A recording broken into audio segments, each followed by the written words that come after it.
Good evening and welcome to Orono's Candidate Night. My name is Dave Chase and I will be serving as the volunteer moderator for tonight's event. My request to have this be a paid position of, I think, I'm probably still in committee, so look forward to that response. But until then, I'm happy to serve in a volunteer position.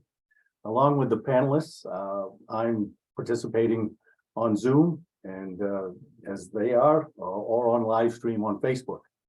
Tonight, we have the opportunity to question two panels of candidates.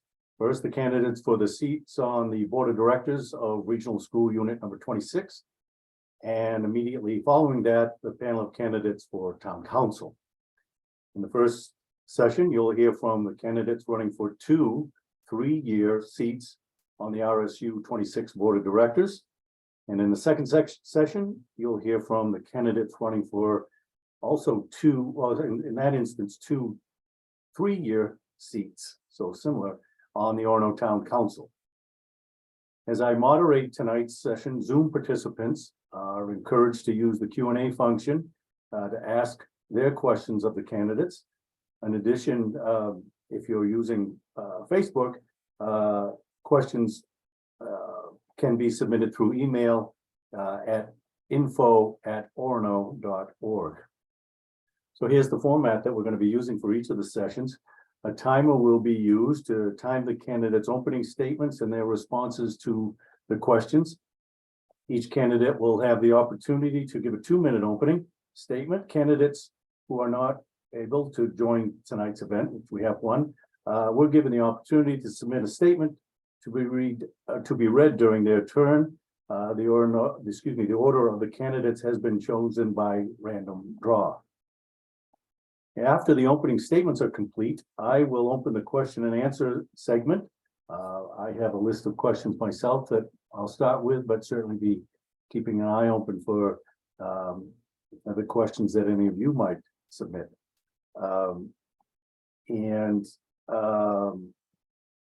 So I think it's a 2-minute opening, and then we'll do the, as I say, opening to the questions.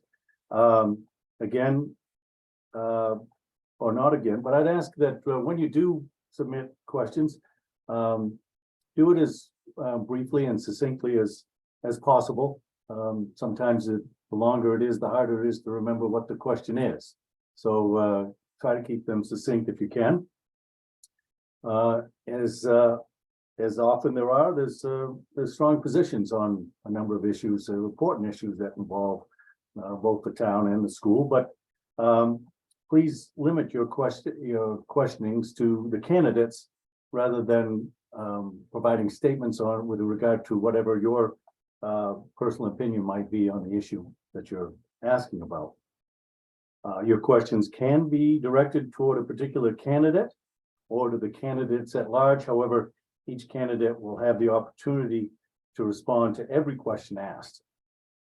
As always, and I think probably goes without saying, but say it anyway, that we expect a civil and respectful session, no personal attacks or campaigning for specific candidates by the public. And please, no expressions of approval or disapproval to any candidate, the question or response. But we do thank you for taking the time to participate tonight. One of the advantages, I guess, of going through COVID has made this format second nature to many of us in terms of how we get information or participate. But again, thank you as townspeople for participating. And we look forward to learning more about the candidates and their positions tonight. So, as I mentioned, we will begin with the RSU 26 school board candidates. And Belle, I think you may have already moved them onto the screen so that we can begin. The order will be, I'm going to give a statement from Britt Klein, and then we will hear from Kevin Roberge and Jacob Eckert with regard to their opening statements before we start the questioning. So let me begin. Britt Klein had submitted the following: that due to recent changes in employment and balance of time, that she has elected at this time not to pursue the candidate, the seat on the and campaign for the seat on the school board. Britt owes a lot of debt of gratitude to town officials that processed her application, and most importantly, to the Orono constituents that supported her nomination. She's been both excited by the prospect of running for this position and inspired by the wonderful and resultant conversations that have emerged as she garnered signatures and discussed her candidacy with Orono citizenry. As a mother of 2 young children and a scientist and educator, Britt can scarcely think of a more meaningful civic contribution and has been honored by the opportunity to run. She's resided in Orono since 2010 and feels a deep connection to the people and sense of place. And to her mind, no investment is better placed than in the interest of our children, RSU 26 schools, and sterling educators. She would consider candidacy in a future election cycle when the balance of her time would allow her to provide more focus on board matters should constituents support her nomination.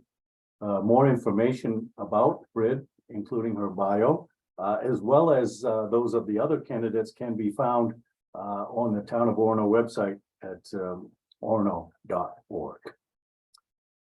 Thank you, Britt, for providing that statement. And so now we will move to Kevin for an opening statement. Thank you, David. Folks can hear me? Yes, I can. So. Well, hello, Orono. Thank you so much. I'm so grateful to be here tonight. My name is Kevin Roberge. And before I further introduce myself, I do want to acknowledge that we're at the beginning of Black History Month, which is an important time for reflection and education. And that we still, as a town and as a people, reside on traditional Penobscot lands. And I say this both as a result of my personal interest in this sort of work, and also an acknowledgement of the work that RSU 26 has been doing around these matters in curriculum and administration and structure, in coordination with the board. I've only served 1 year on the board. I finished out someone else's position during the 2022-2023 year. It was really educational. I'm hoping to take some of the knowledge and experience that I gained in that year into a full 3-year term. I feel like I've just started to get the hang of things, when things are due. Yeah, Jake is smiling over there.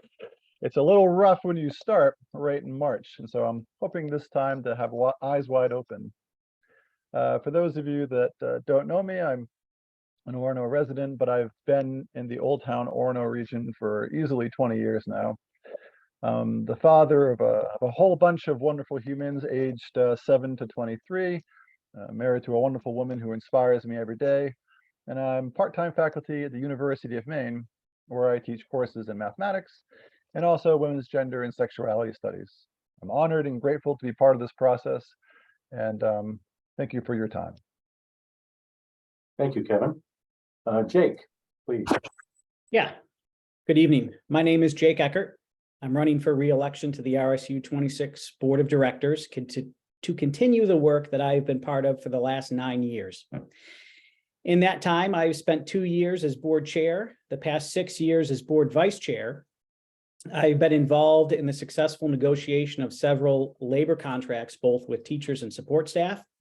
I've helped shape a $16 million facilities improvement project and have made decisions that have aided in the district's successful navigation of the COVID-19 pandemic. My wife and I call Orono our home and have for the past 21 years. We have 2 children, both of whom are in the Orono schools. Our daughter is a junior at the high school and is a member of the soccer, alpine ski, and canoe teams, in addition to being actively involved in the arts. Our son is in the 7th grade at the middle school and is a member of both the football and baseball teams. I've been involved in coaching youth sports in the Orono community for the past decade. I'm an avid outdoorsman who cares deeply about the environment, and I enjoy spending time with my family in the outdoors, hiking, skiing, mountain biking, camping, hunting, and fishing. Professionally, I've worked for Progressive Insurance Company for the past 21 years. In that time, I've processed automobile damage claims, handled personal injury claims, written automotive repair estimates, and currently I manage repair relationships between Progressive and 3 of its direct repair facilities. I feel that the primary role of the board is to ensure that the schools are well run in a fiscally responsible manner. I believe that we have a duty to meet each student where they were at and move them forward intellectually, socially, and emotionally, creating lifelong learners who graduate prepared for the next stage of their life, whether that is college, career, military, or whatever else they choose to do. I feel strongly that every student needs to feel comfortable in their learning environment and that we need to be an ally to all students, regardless of their gender, race, ethnicity, religion, economic status, or identity. Thank you. Thank you, Jake. I want to start with the first question to Kevin, and then I'll flip back and forth once we get beyond that. So we have the advantage of having two candidates that are already serving on the board, and so have some firsthand knowledge and insight of the workings, what goes on day to day and week to week. So I would start with you, Kevin. What do you think are the most important priorities or goals for the school district at this time? And what role should the school board take in pursuit of those priorities? Thank you. Well, I think the school is engaged in a number of the priorities that I think are most important, which is echoing some of Jake's sentiments, both the academic and the social emotional learning of students, recognizing students as full, complex learners and people with a multitude of potentials and interests. In addition to that, RSU 26 has been deeply involved for the past several years in they have developed an equity action plan, and they've started rolling this out in professional development of teachers and staff. They've been updating curriculum from mathematics to health. There's a huge focus on Wabanaki studies. They're building connections with the university and the community.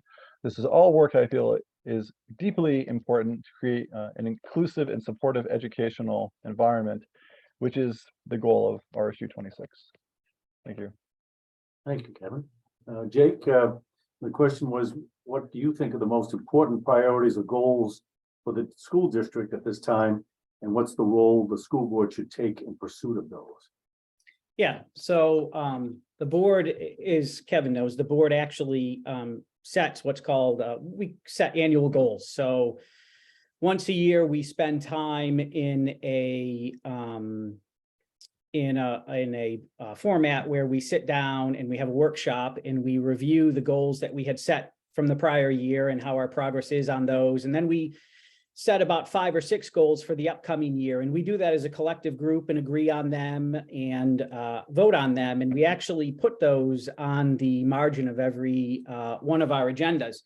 And so, specifically the answer to that question is we do have board goals for the 22-23 year. And there's actually 6 of them. They touch on the continued recovery and reinvention from COVID.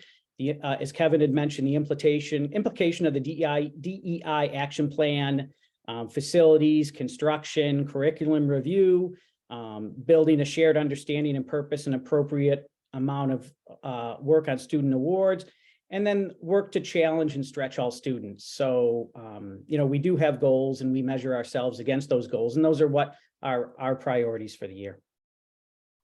Thank you. Jake, I'll start with you on the next question. What's something that you think that the Orono schools do especially well?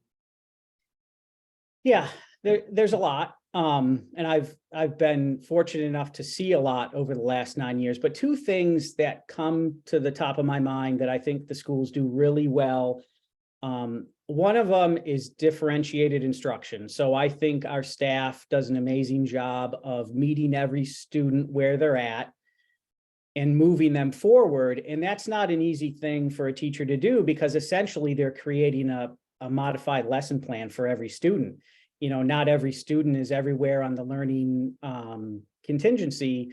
So they do a really good job of meeting the student where they're at. Instead of making the student come to them, they go to the student, where they're at intellectually, and they move them forward educationally. The other thing I think we do really well, better than most districts, I feel, is I think the students are accepting of each other. I think that every student probably has a staff member or another student that they can identify with and feel a part of a group. And I think that's important. So I think we do those two things very well. Kevin, what is your thoughts on what the school does particularly well? Schools. Sure, I see a lot of caring, this great combination of intellectual rigor and challenge with a deep invested care towards the welfare of students. I see this, I have one high schooler, two of my children are in elementary school, so I have a bit more experience there. But from K through 12, I see a lot of opportunities for different goals, whether it's UTC, AP, honors, taking college classes and making that college schedule work with your high school's schedule. Lots of flexibility and support there. I see an amazing integrated curriculum at the elementary school with deep passion and caring from its staff, administrators, teachers, who are easy to contact, ask, they're willing to be asked questions, they're willing to consider changing their views or considering their practice. They're very open and very caring. Those are some really strong points of the school, I feel. Thank you, Kevin. I'm realizing that a minute, some of these questions make it hard to respond to in a minute. So I'll give you a certain little, some leeway to go beyond that because they're not so much so highly focused, and perhaps this next question might even emphasize that. And I'll just let people know, you'll see me looking at my phone, and that's not checking Instagram, but Assistant Town Manager Bell Ryder is providing me lots of support and hints and questions. So that's what I'm looking at. At least that's my story, and I'm going to stick to it.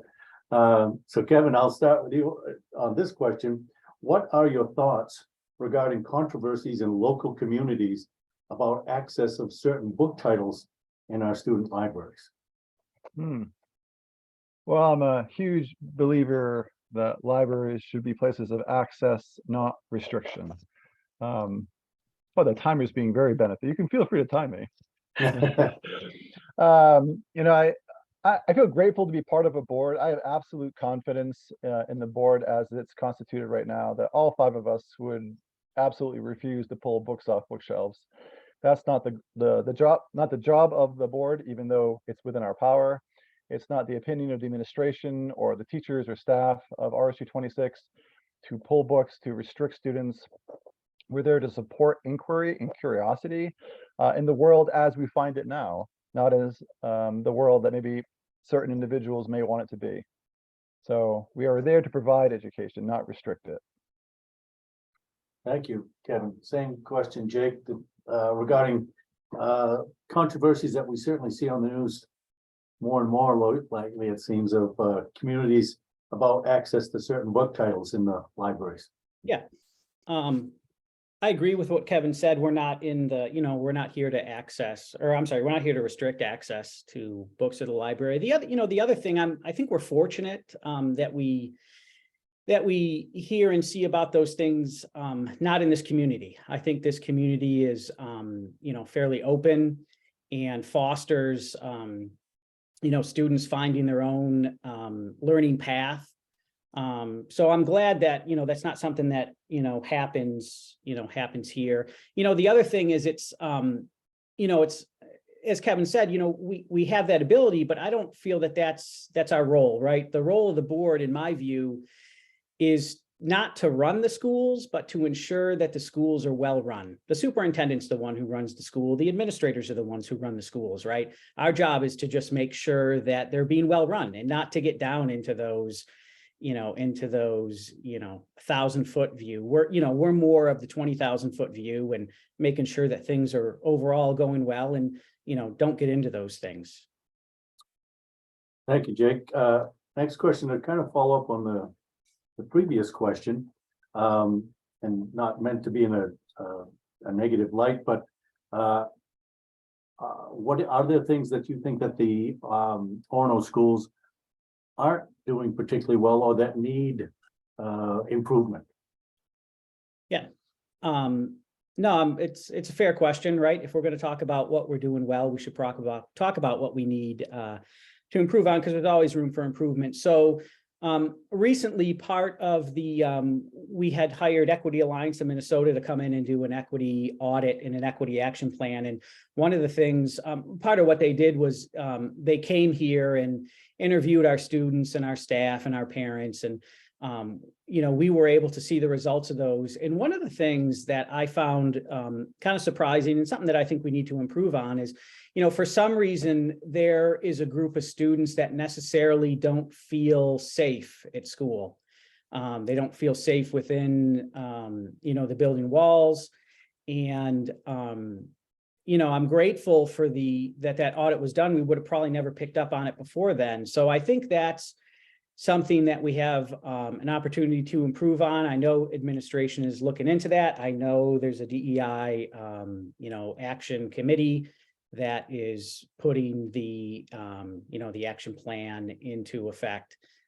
So I would say if we have things to improve on, which we do, that would probably be one of the biggest things that was of surprise to me recently. Thank you, Jake. Kevin, your thoughts where improvement is room for? Sure. I'm a big believer that we can admire individuals. We can admire their work without putting it on a pedestal. I'm an educator myself. There's lots of things I could improve about my own pedagogy. And so I deeply respect the work of teachers and administrators at RSU 26, but we all have work to do. Most of our our pedagogy is often influenced by the school experiences we've had ourselves, by the governmental constraints on schools, the budget constraints, societal constraints. So I think we could do a better job of meeting students where they're at. We are trying to do that. Thinking about how we frame growth mindset, how we allow failure as a learning opportunity.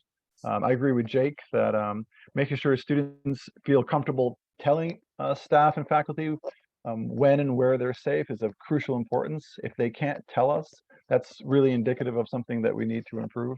So those would be several things that I think we can do while still appreciating the work being done. Thank you. Next question, starting with you, Kevin.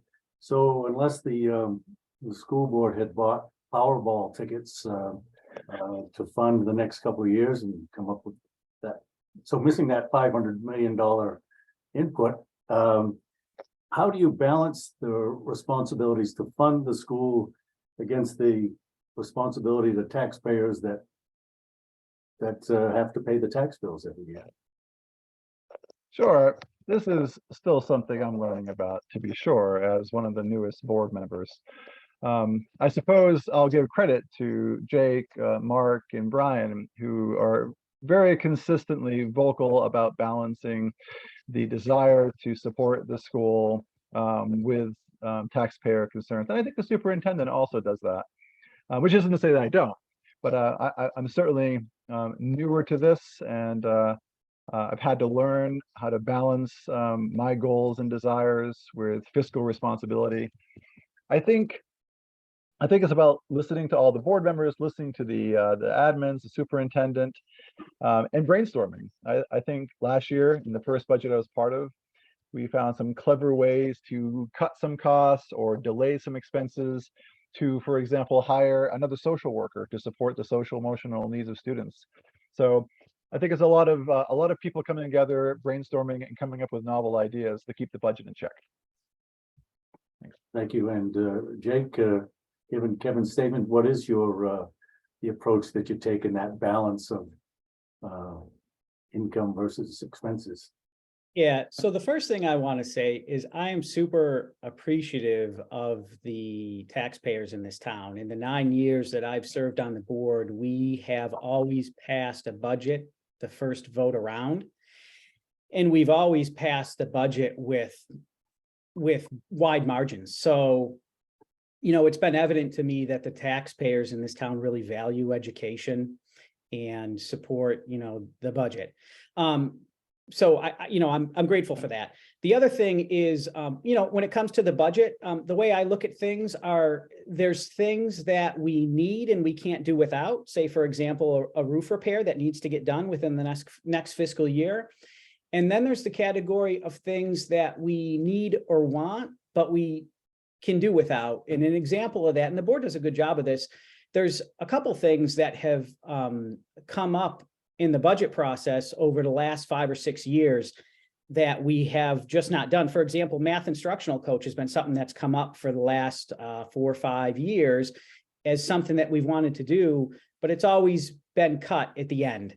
I think we do a good job of balancing, what we need, but also respecting the taxpayers and not taking advantage of the fact that they, continuously support the school and its budget.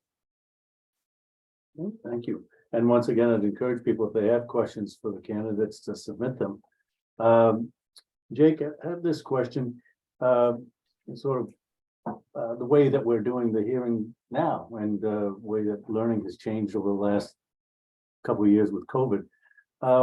What's your thoughts on remote learning, what place it has ongoing in the absence of COVID, and maybe specifically, my own question would be, rather than have snow days, do you have remote learning days?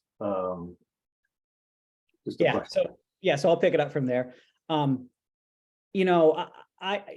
have a 7th grader and a junior, right? And they both went through the pandemic and the online learning. And I think that for some kids, they do really well with it. My daughter's a perfect example of that. She was fine. She could manage her own education and, do everything well. My son was another story, right? That involved a lot of parental support.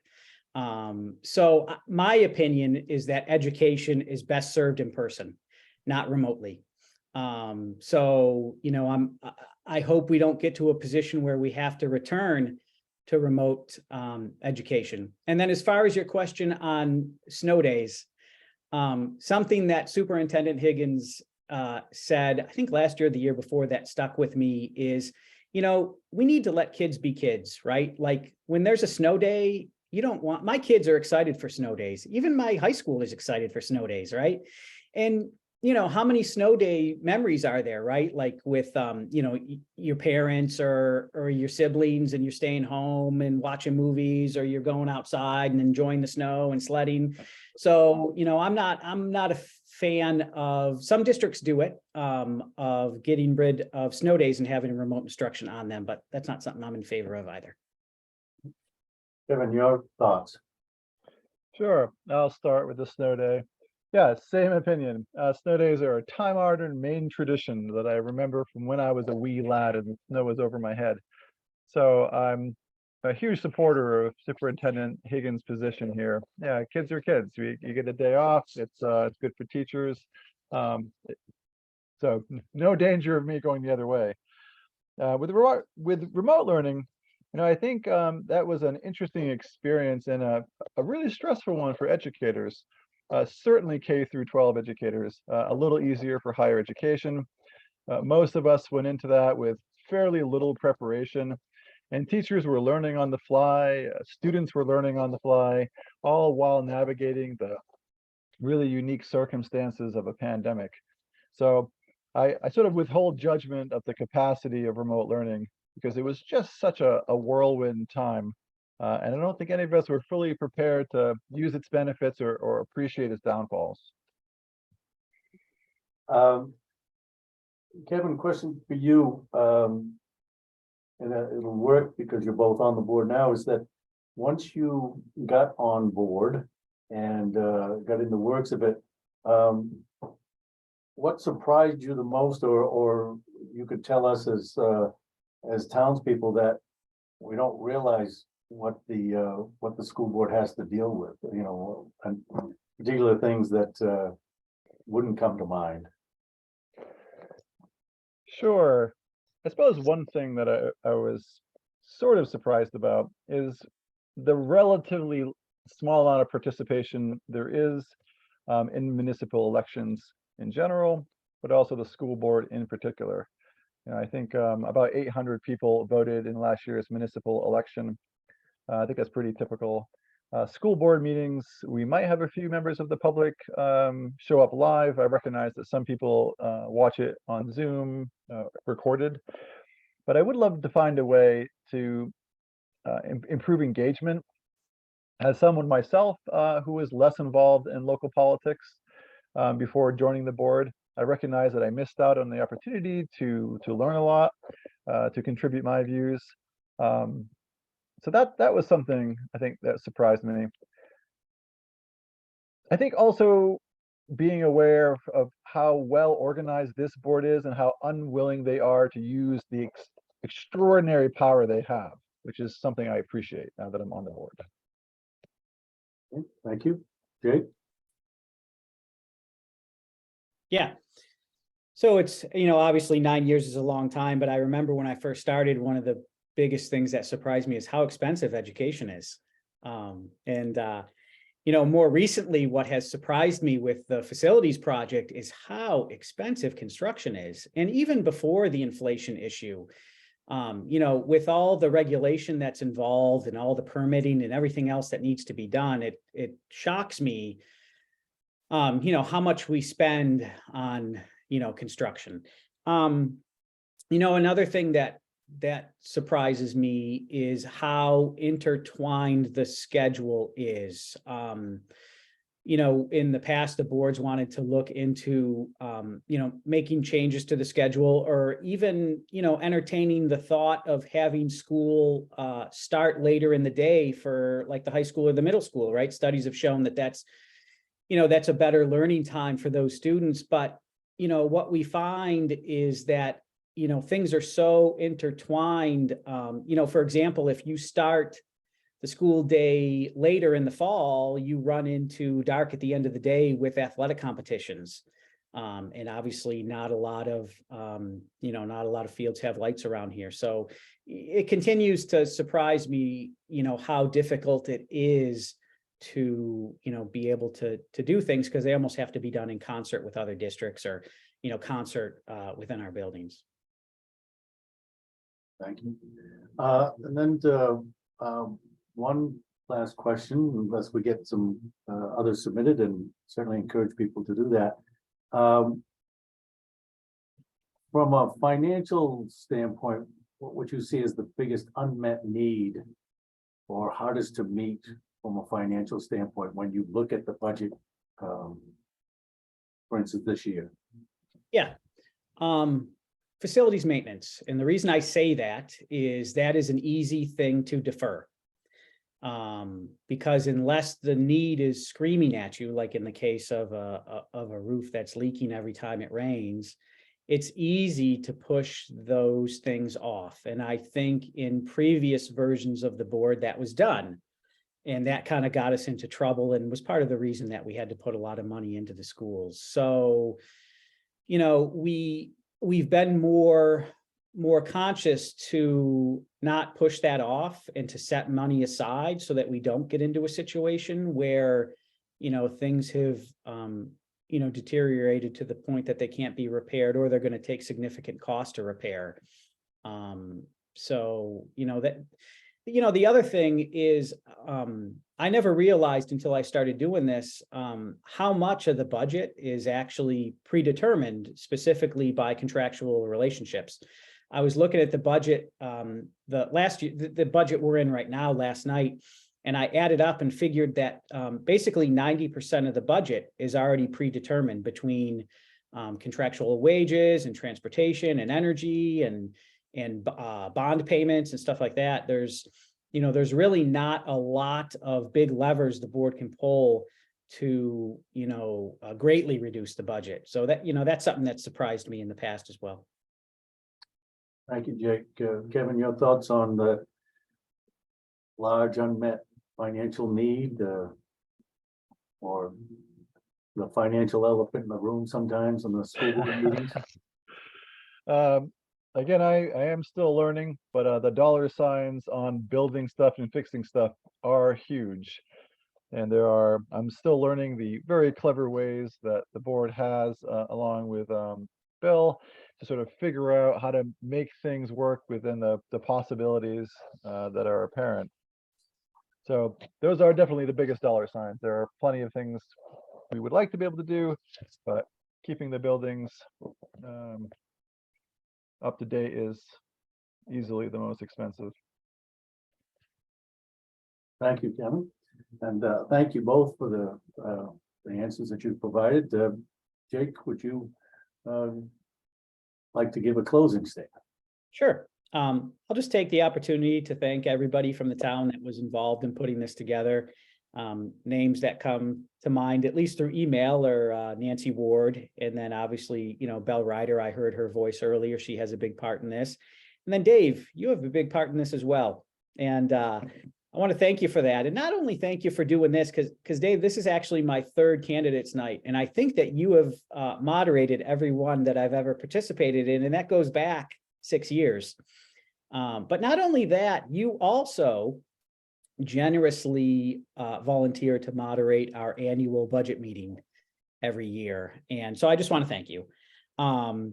I'd like to say, if anyone has any further questions or concerns or wants to reach out to me, my cell phone number is on the town's website, or I'm sorry, the RSU website.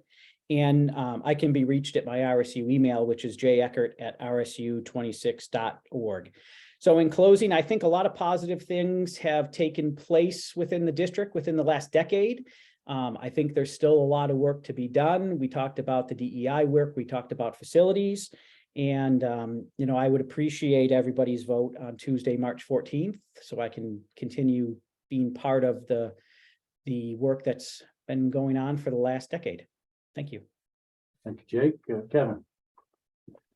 Likewise, I'd like to thank Nancy Ward for her correspondence. And I am newer to this, but David, I do remember you facilitated this conversation last year and also the budget meeting, and you give the impression that you're having a good time, which I find really impressive. I'd like to encourage everyone to show up and vote. It's a really important part of what we do in this country. The polls are open lengthy hours. It only takes a few minutes. I know it can be tough for parents and for busy folks. But I do appreciate your support. I just appreciate folks who are active in their local, state, and national government. I am looking forward to really applying what I've learned this past year, continuing to build relationships. I enjoy the subcommittee work that I do. It's very meaningful.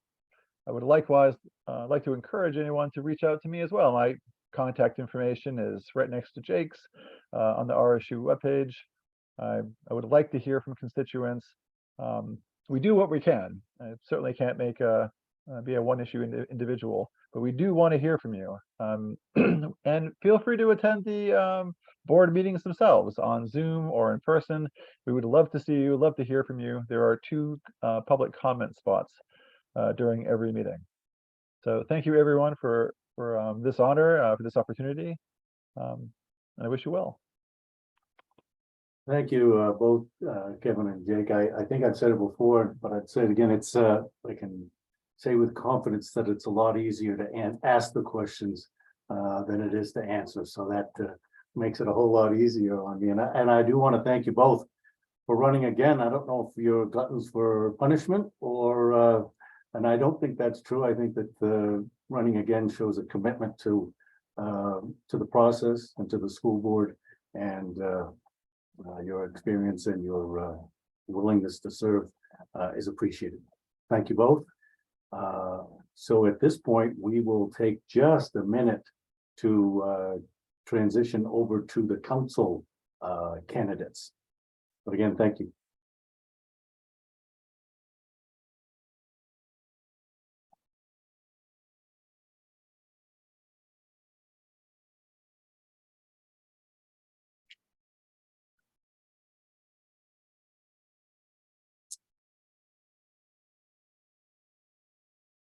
Right, so I see that that we have everybody up and running, and so we're back for the, as I mentioned, for the town council candidates, and we would, depending on how many questions we have will depend on how long we go, and I don't imagine you go past 8 o'clock, but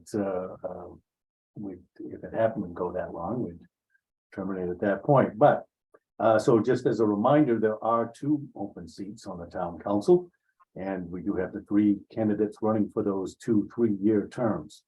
And so, as I mentioned in the beginning, we will the order of the candidates in terms of giving their opening statements is Dan Namaret first, Megan Gardner second, and Jonathan Parker third. We'll have the same format for this section as we did for the town council candidates, with a 2-minute opening statement, followed by the questions with 1-minute responses from each candidate, and a 1-minute closing or thereabouts to wrap up. So with that, we'll jump right in, and Dan, welcome, and please give an opening. Thank you, David. I appreciate it. And I want to thank Kevin and Jake for their service. They make this town council candidate think maybe he should have run for the school board, given the important work that's going on over there. And I'm grateful for their service. Also want to thank Megan for her service, who's running for re-election, and Tom Perry, who's not running for re-election. Tom has served Orono Town Council for 16 years in the community for decades longer than that. And he very graciously the time to talk with me about my interest in running for the council while I was considering a run, and I'm grateful for that conversation. My name is Dan Namaret. Together with the other candidates that you'll hear from tonight, we have decades of Orono-based experience. I bring about 18 months. We moved to Orono during the pandemic, and we love it here. It's everything we'd hoped it would be and more. I've been in Orono longer than that. I've worked at the university, helping lead the University of Maine system in the University of Maine for 8 years. So in Orono a great deal is over the past 8 years, but living here for just the last 18 months. My family and I have found incredible belonging here, and I want that for everybody. I want to say right from the start, I've had an impactful career at the university and also in partisan politics, and I've got some questions about that, so I wanted to be upfront with people right from the start. I used to work in partisan politics. I got my start with Steve Abbott in the Collins for Governor campaign back in 1994, but most prominently I worked for Paul LePage.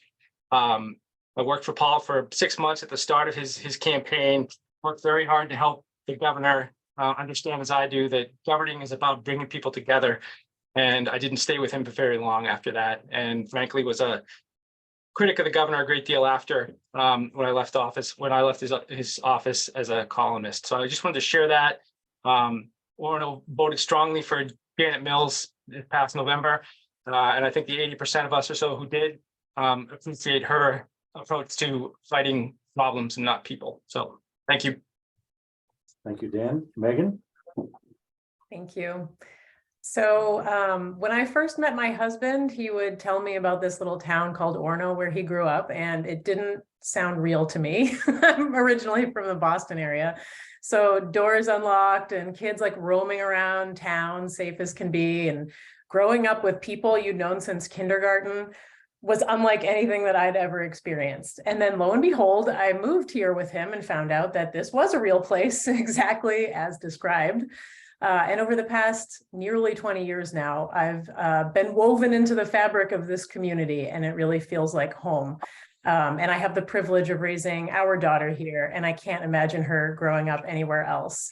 I was first elected to council in 2017, and I'm the current vice chair of council. And for the last 6 years, I've also been the chair of the Comprehensive Plan Implementation Committee, and I have really valued the opportunity to serve the community in this way. Outside of council, I am the academic advisor for the University of Maine's Graduate School of Business, and I am a published writer. I have a PhD in English and have previously taught at the University of Maine, Husson University, and Orono High School. And I currently also serve as the vice chair of the board of the Maine Women's Lobby and Education Fund, which is a statewide nonprofit advocating for gender justice in Maine. I'm really excited to be here, and I'm excited to answer questions tonight. Thank you, Megan. John?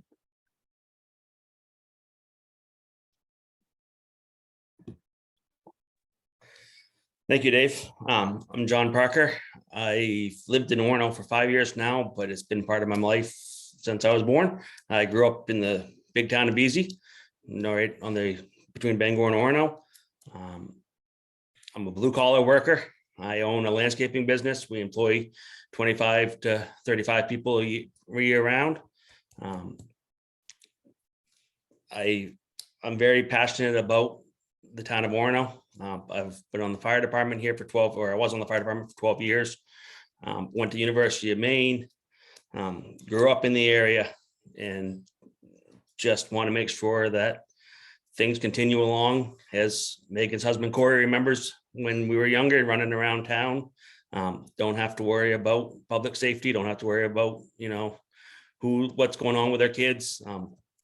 I've got 4 kids that have all participated. One's graduated, and I got 3 still in the Orono school system. I just want to make sure the community continues to thrive and works the way it has forever. I have spent 6 years in the town council when I lived in Beasley. I've run and been president of Orono Beasley Little League. Been involved with that for the last 16 years, been president for the last 8. I help with the Old Town Orono hockey program, which is the collaborative program between the Orono High School and Old Town. I was president of that Boosters Club as well. I think my business background, along with my approach with listening to people and coming to a good solution for problems, is well suited for the town council. Thank you, John. Megan, I guess we'll jump to you for the first question. Do you have any specific issues or priorities for the council if you're elected again? So that is an interesting question to answer, because on the one hand, I think that the role of a counselor is not to come to council with a mandate or like a special interest that they want to focus on to the exclusion of other things. I think that the role really involves listening to the public. But in terms of the priorities that are important to me as an individual counselor, long-term capital planning and infrastructure planning and use of town-owned resources is a really important one. Supporting the establishment and continued growth of the DEI committee is another. And then continued work on increasing community engagement. I heard this discussed during the school board conversation, but we have the same issue at council meetings as well. Sometimes we do get folks who are engaged, but sometimes it's lonely in council chambers. So figuring out a way to get folks more involved in local government. John, do you have things that specific issues or priorities that you're bringing to the council if elected? I don't have any specific issues or anything like that. I'd like to see the school and the town work a little closely together. I'm fairly involved with the grounds and the facilities at the high school in Pace Adams. I think there's a lot of ways there that can save the taxpayers some money if they worked a little closer together. I don't have any specific agenda or anything like that. No. I think we just need to find a way to keep moving forward. Thank you, John. Dan? Thank you. Yeah, I would come to the council and the opportunity to serve in town government with a not so much a changing what we do, but how we do it. I think engagement is a huge challenge, and I think that Orono and the university can work together to plan for a shared future of our shared vision of the future and for value for the taxpayers. Orono's comprehensive plan, our downtown planning, and our public university strategic planning, and the $1 billion on the university's master plan really all ought to be developed in a closely integrated fashion with everybody at the table. So I think that there are opportunities to do that. The University of Maine system is moving forward with a strategic plan that will approve this May, and the townspeople need to have a seat at the table for that conversation as well, and understand how it'll impact what we're doing in our community and what we can do better together in terms of reaching where we want to go. Thank you, Dan. Go to John next. I think first on this one. I'd seen this question. It's actually funny that it came up because I was reading an article today. That somebody had written in the main campus, and I wasn't sure exactly when, but I think the same letter could have been written when I was there, starting back in 1980. I think is when I was my freshman year, where they said in the article essentially is Orono's a college town, but it doesn't look much like it, and that was from the perspective of students and how students are engaged in the town.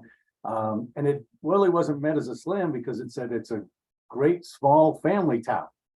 But college town, from a college student's perspective, they found it wanting.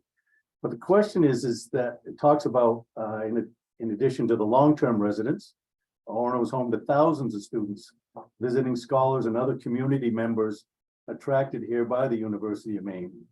What opportunities do you see to further develop the productive relationship between the town and the university communities? John, that's for you to start. Nope. I just have to kick off. Sure.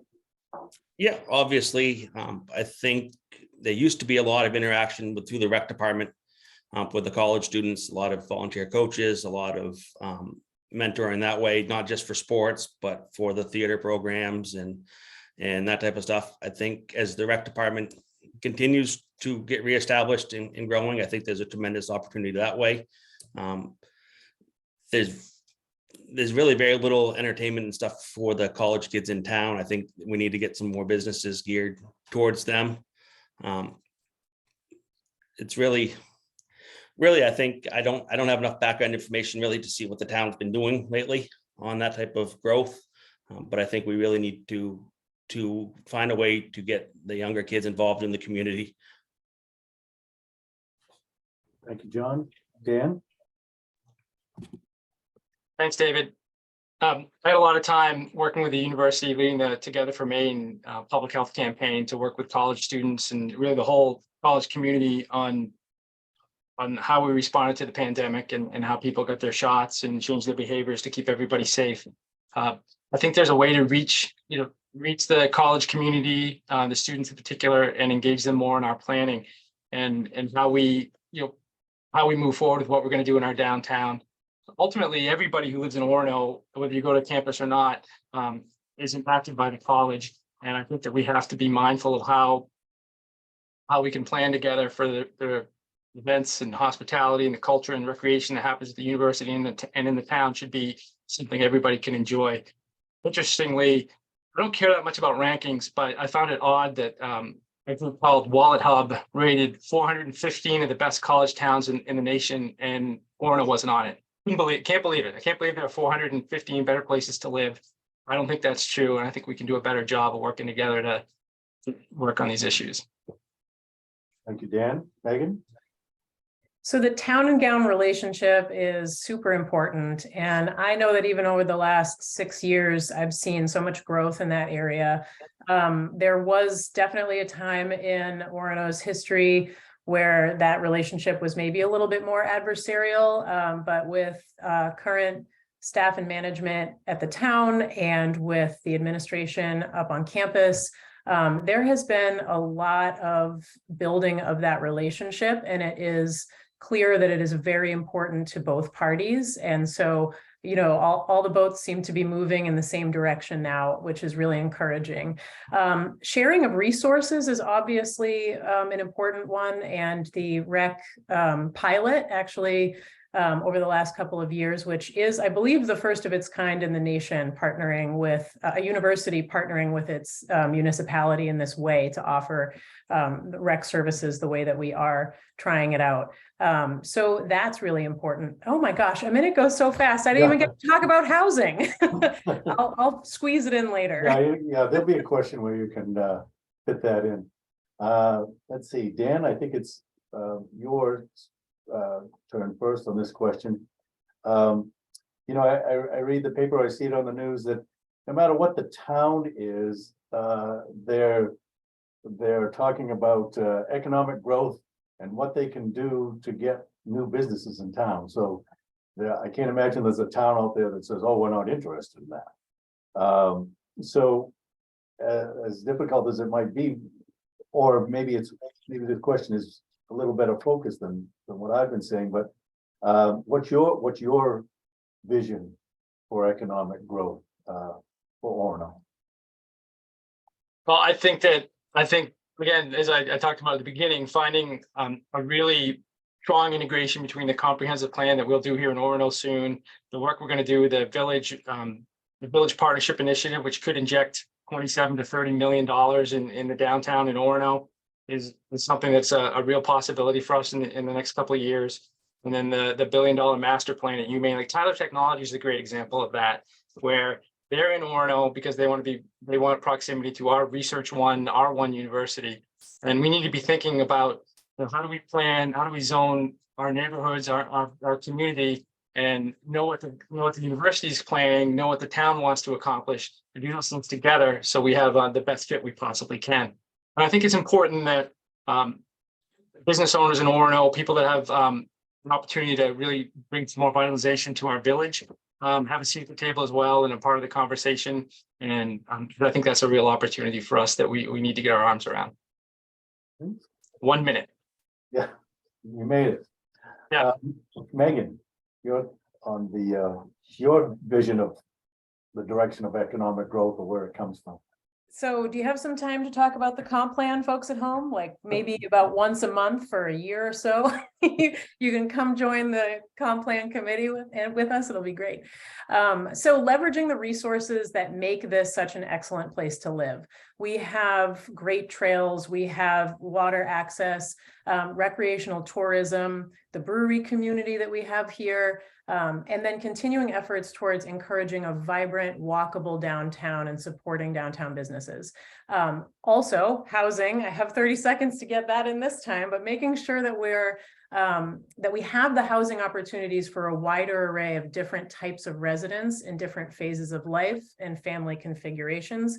I think that is a huge way to really start leveraging our assets in town. Right now, as many folks know, the housing stock is not always ideal. And again, like with businesses like Tyler Tech, it's really attractive for them to see that there's housing for people who work there. I'm running out of time again. That's okay, finish your thought. Just to say that if we want to, we have to think of it as an ecosystem, not just purely bringing businesses into the town, but how are we supporting the people that want to work for them and live here. Thank you. John? Going third is much easier. I'd like to kind of echo similar to what Dan and Megan both said. Obviously, attracting businesses like Tyler Technology and stuff like that are huge to the area. Housing is a major issue in the area as well. We need to get some better quality starter homes so we can get some of those other employees in the area. And the comprehensive plan is huge. It's not what I want or what you want, it's what the town wants as a whole. And we really need to get everybody's input to do that. But we need to find some way to get more small businesses into the area, not just the spinoffs from the university. We need some grassroots small businesses in the area that are going to employ the citizens. Thank you, John. Megan, start with you on the next one. So it's your answers, I think all of you, as well as from the town council answers that they gave about talking about the need for community involvement and input, and also the lonely nights, whether it be in the town council chamber or in the school board, where a lot of important things are happening. What's your thoughts on how you encourage more engagement from townspeople in meetings and just the business of the town? Yeah, thanks. That's a great question. And it's one that I have definitely been chewing on for the 6 years that I've been on council. So that's been a priority for me since I was first elected. And I think we have made so many improvements over the last 6 years. We have annotated meeting agendas with video timestamps now, so you can click on the item you're interested in and go back and watch that part of the video where it was discussed. We have live streaming. Most recently, we've added additional public comment opportunities at committee meetings and regular council meetings. We have neighborhood meetings to identify issues happening in specific neighborhoods and then inviting those folks to come and speak with staff and members of council. So we've made a lot of strides. I think we've also adopted a lot of inclusive and accessible communication habits as well, but there's still more to do. I'm running out of time, but I'm interested in exploring municipal civics education, how a bill becomes a law, Schoolhouse Rock style on the town website, and maybe a primer to help folks understand the process a bit more. Thank you. John, I think you're up next on that.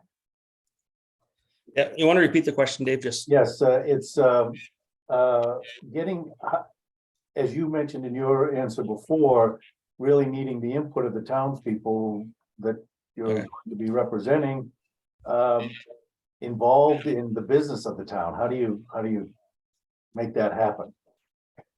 that's a question I don't have the answer for, to be honest with you. I think through communication, education, the counselors got to get out and make sure that we're talking to the citizens.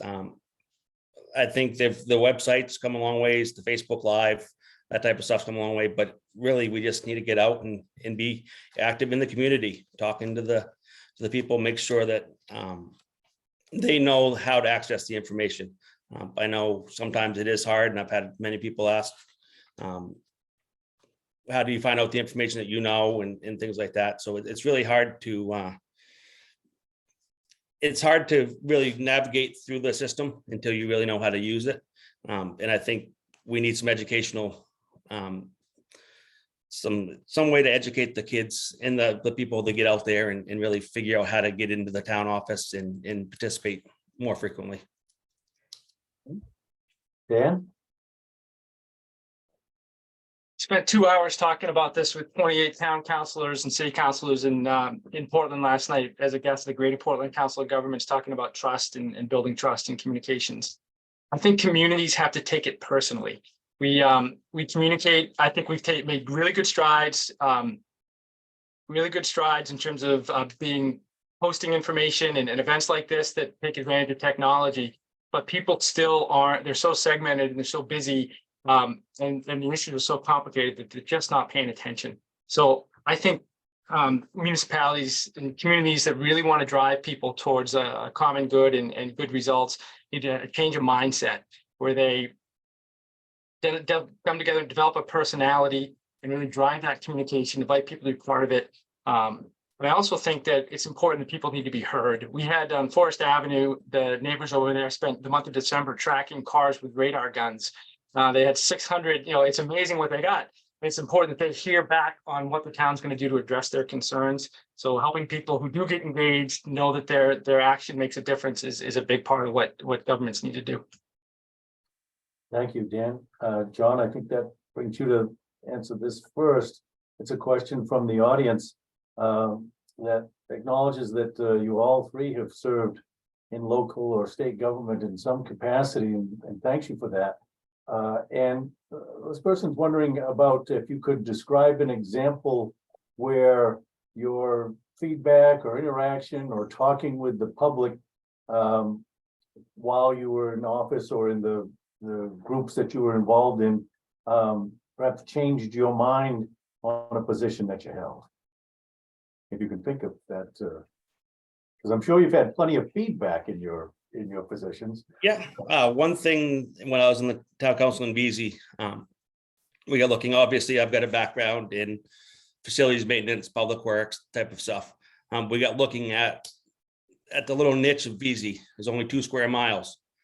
And we looked at what their budget, basically the only thing they really did was snow removal. They were spending almost $450,000 a year on snow removal for that. We ended up privatizing and removing the public works. It would not work in a situation like Orono, but in VZ, with that little niche area they have, we were able to privatize the public works department, and we saved almost $300,000 the first year. So we saved almost 3/4 of their budget the first year. Had a tremendous amount of citizens coming back saying, this isn't going to work. This isn't going to work. Just absolutely negative about it. Turned out after the first couple of years, everybody was more than satisfied, and they saved almost $1 million off their taxes over the process. Thank you, John. Dan? I wasn't on mute. I'm sorry. I hope I wasn't making noise. While Don was answering. I think the most prominent example I can think of would have to do with the question of marriage.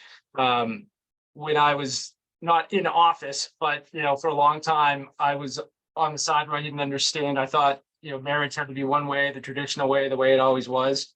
And in the late aughts, in the early 2000s, I had a chance to have a lot of conversations and hear from people I really respect about what marriage would mean to them, and the ability for all loving couples to be married lawfully in Maine. So I helped lead the Republican Coalition for marriage choice for everybody in Maine. And I'm really proud that that was the last partisan thing I've ever done back in 2012 when we passed that. And I'm really proud that we were able to play a role, I was able to play a role in making marriage legal for all loving couples in Maine. Megan? And I'll keep that 10 seconds for the next time when I need it, though. That's all right.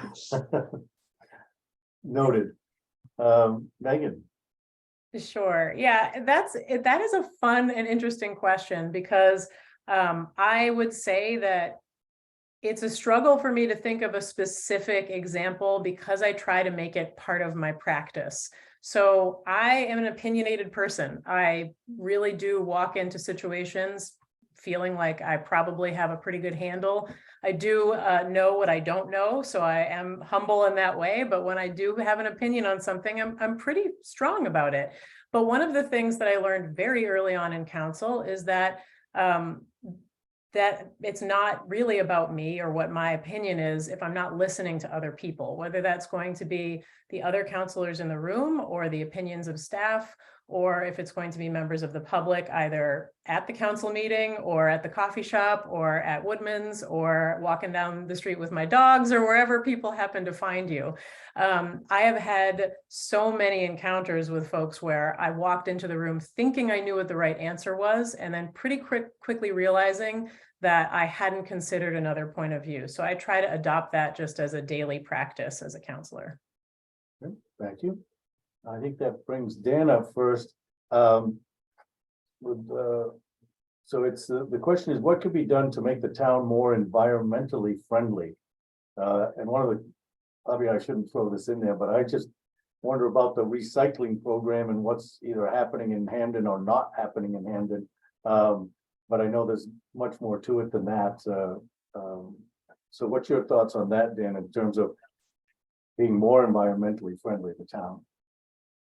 First of all, I think we should never charge an admission fee into the Orono Land Trust. That's one of my campaign promises, that as long as I'm on the council, we'll never charge that.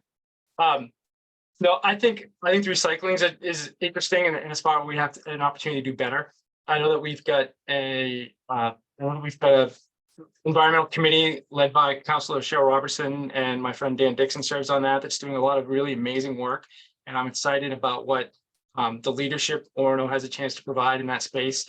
I think climate is going to be an issue that could be one of the great, where we could reach a real social, moral understanding in this country and bring a lot of people together, because it's changing our lives, and it's changing people's minds. And slowly, it's taken too long, but people are getting there. And I think that we have an opportunity, particularly in Orono, where we're the home of the flagship research university, and we have all this opportunity with wind and electrifying our grid and our economy. I think we have some amazing leadership opportunities that we can support. Thank you, Dan. Megan. So as Dan mentioned, we have fairly recently started the Environment Committee, thanks to Councilor Robertson's passion and drive to get that going. We also have hired an environmental services coordinator, and these two items, implementing these two things, part of the reasoning behind that was to ensure that we're building environmental concerns into the general policy and operational process here in Orono. So the danger with environmentally friendly initiatives is often that they can function like these isolated little cul-de-sacs, like you do one big specific, event and check the box and sort of then forget and go on business as usual. So what we're trying to do here in Orono is build something for the future that is more systemic in its approach, which I think is really important. And then in the last 8 seconds isn't enough to talk about municipal solid waste and recycling, but that is going to be a huge conversation over the next year or so in an effort to meet our residents' needs in an environmentally responsible way in this ever-shifting landscape of trash and recycling. Thank you. John? Well, there's the obvious, the recycling, and as Megan touched on, I think over the next year or two, the municipal waste recycling that for Hamden plant really kind of stifled quite a bit of that going under. Hopefully they can get that up and going again, and we can get a lot more recycling going that way. The MS4 program needs a lot more educational work. I know the town did hire, I can't think of her name right now, to coordinate the environmental services. I think she really needs to get out and do a lot more with the MS4 program with the schools, get a lot more education about the stormwater, and getting the big picture of how a small footprint of Orono can really affect, the river and other ecosystems. I think that's going to be a big thing. And that now that she's on board, I think we can really get into the educational part of it. And with the educational part, that's really where a lot of the community action programs and stuff will come out of. Thank you, John. Megan, I think we start with you on the next one.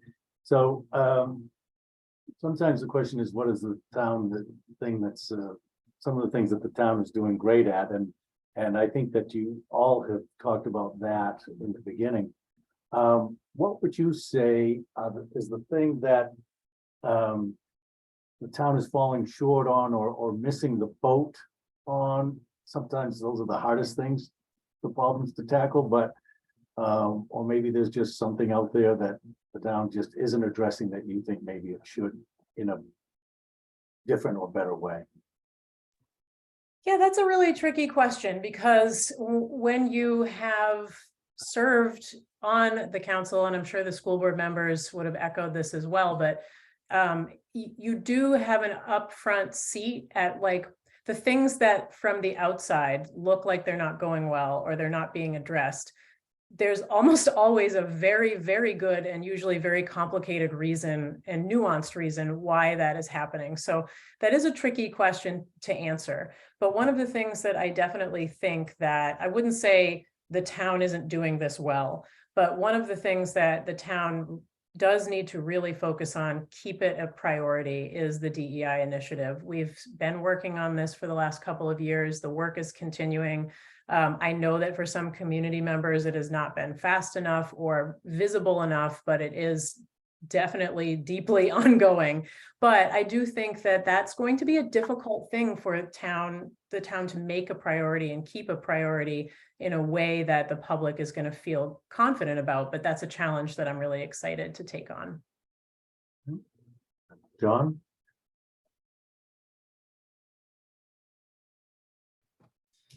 I think overall, the town's done a good job in just about every aspect.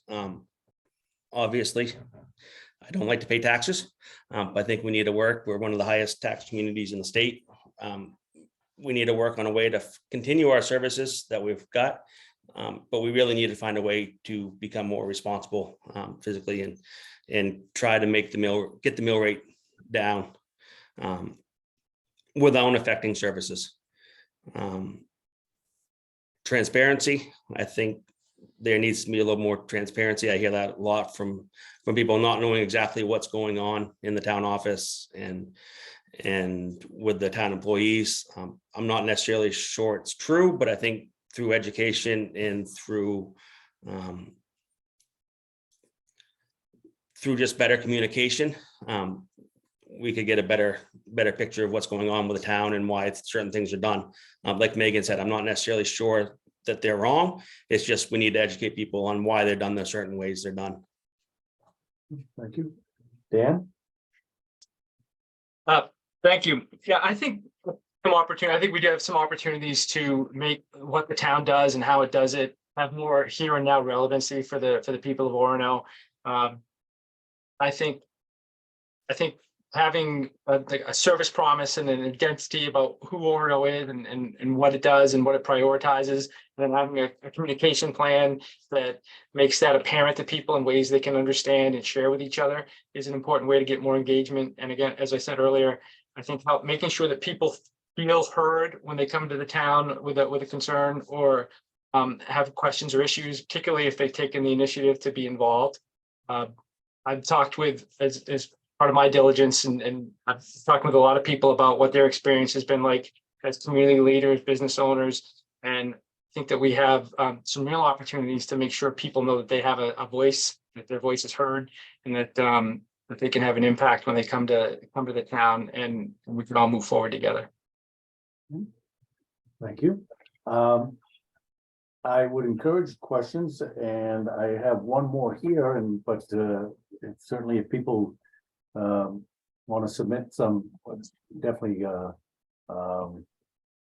Well, we did get one. So, and I think people have been touching on it, and but the question is, how do each of you see the diversity, equity, inclusion, which I assume is the DEI that we've been referring to, and belonging committee, once formed, interacting with the town council? So how do you each, how do each of you see the diversity, equity, inclusion, and belonging committee, once formed, interacting with the town council?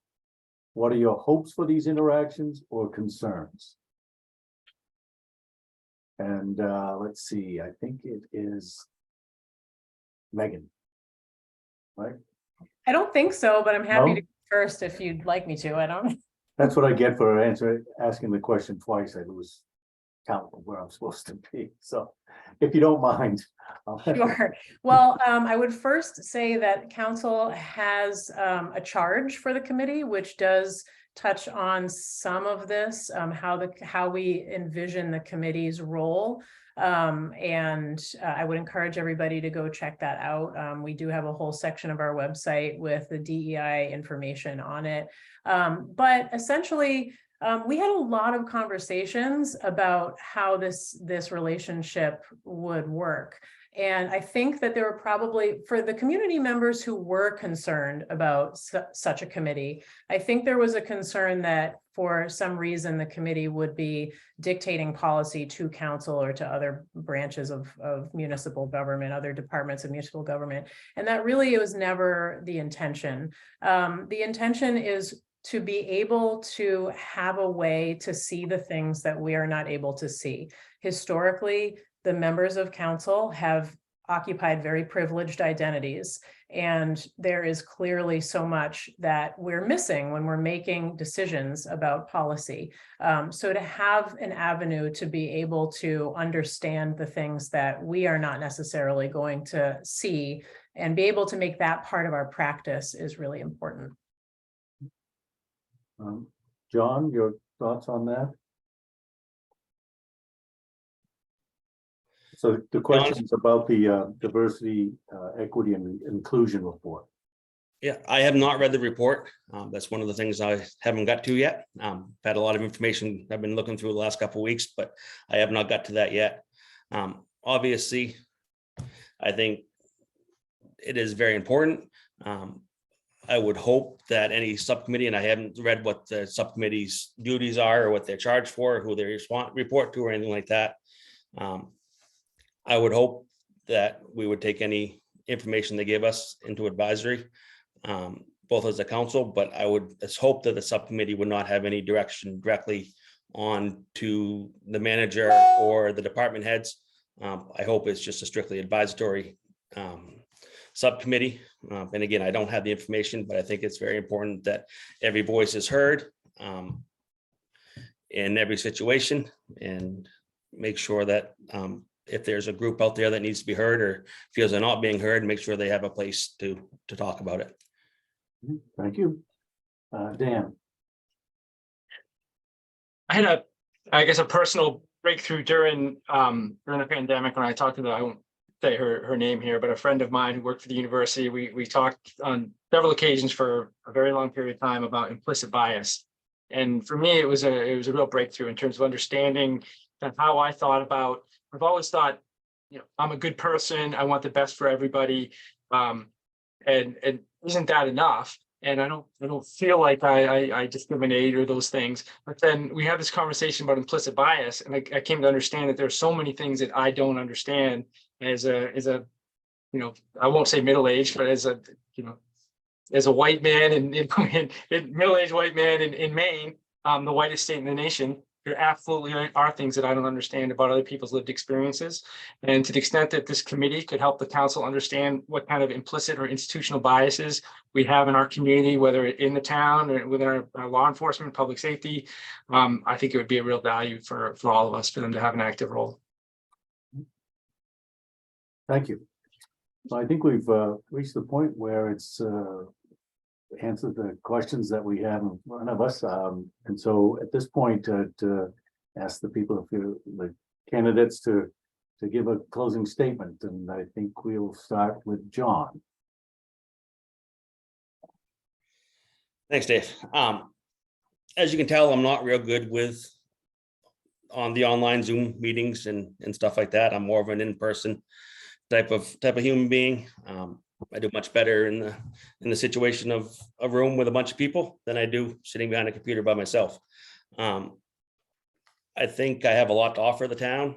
I got a different perspective on a lot of things than most people that are on the board now. Not to say that's a different thing. I think the important thing is to have a team approach.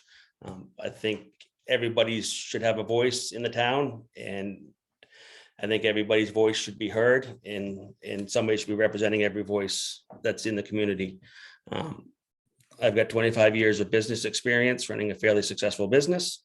I deal with all kinds of property owners, from homeowner associations to senior living facilities, to RSU 26, to running a small real estate business myself.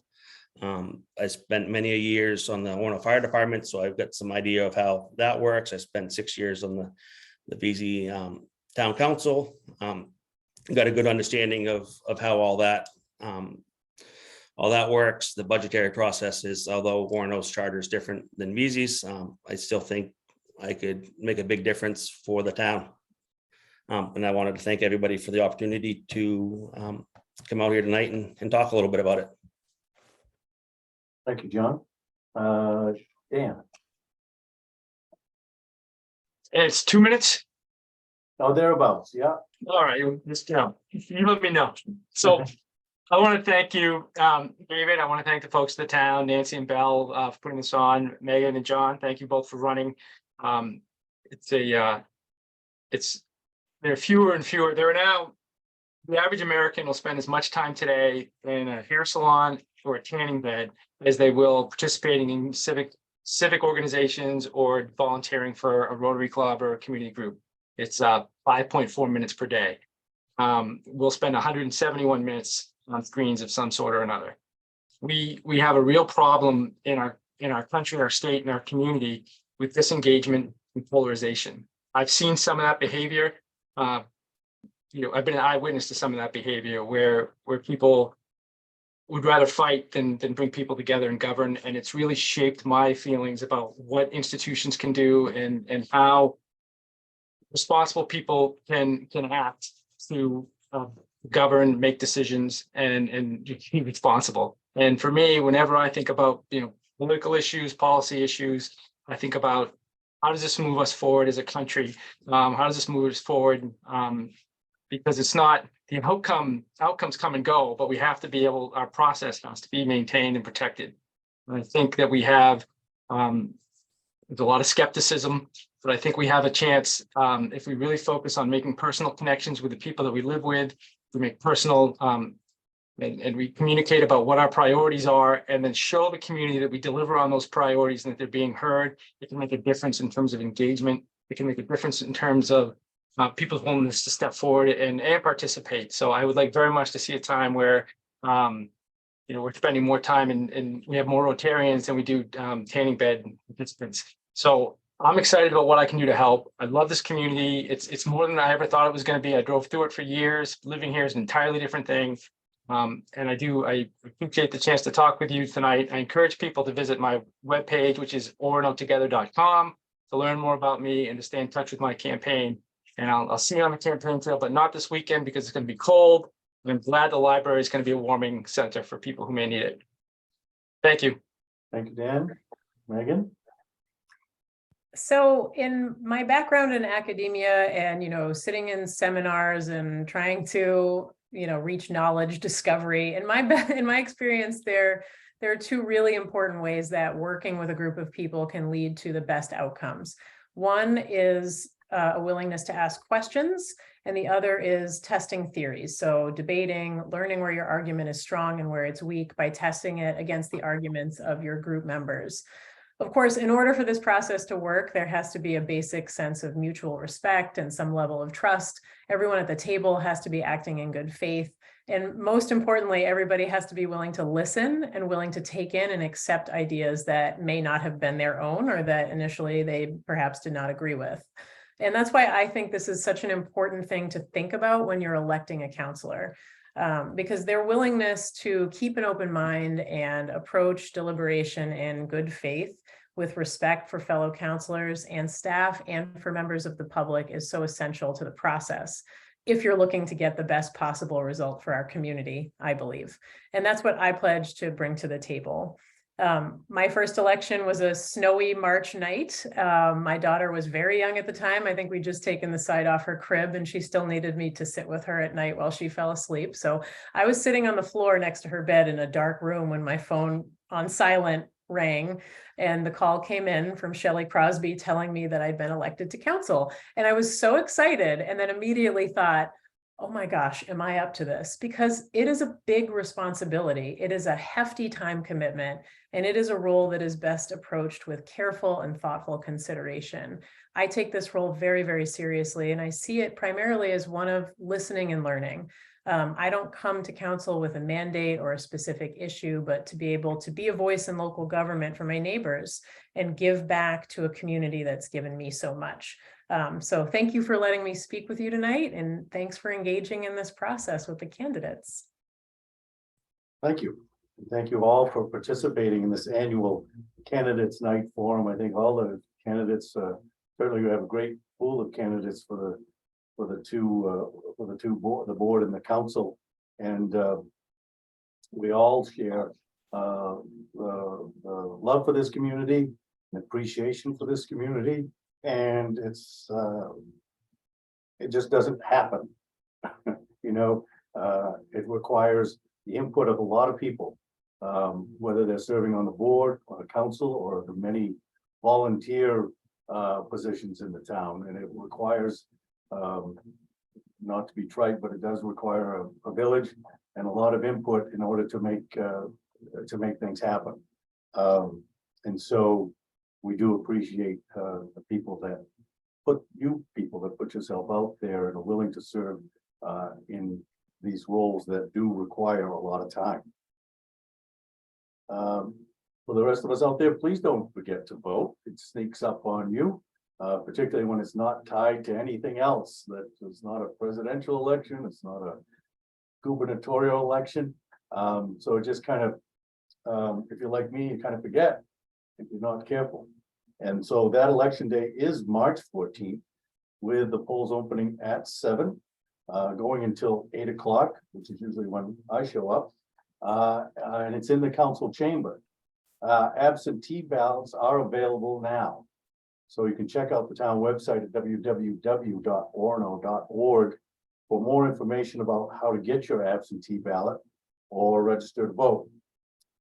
And so if you didn't get enough of it tonight, the meeting video will be posted on the town's YouTube channel.